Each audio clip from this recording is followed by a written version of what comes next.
Hello viewers, আমি রক্তিম চেতনের সাথে আজকে আমি একটা সিম্পল ব্যাপার দেখানোর জন্য এসেছি যে র্যাম কিভাবে লাগাতে হয়। এই যে আমাদের র্যামে দেখেন একটাই কিন্তু এই যে পার্ট দেওয়া আছে, 1 2 3 4 5 6 7 8। আচ্ছা, আর একটাই কিন্তু দেখেন এখানেও কিন্তু 8টা পার্ট দেওয়া আছে। এই যেখানে সিল দিয়ে এখানে একটা কোড থাকে, আর হচ্ছে যে DDR2 কি DDR3 DDR4 এটা কিন্তু লেখা থাকে।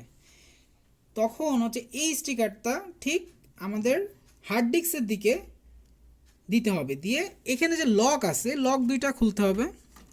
আমি লক খুলে ফেললাম, খুলে ফেলে ঠিক এই স্টিকারটা হার্ড ডিস্কের দিকে মুখ করে মাঝখানে দিয়ে জাস্ট মাঝখানে একটু চাপ দিতে হবে। চাপ দিলে কটাস করে একটা শব্দ হবে, এটার মানে হচ্ছে র্যামটা লক হয়ে গিয়েছে।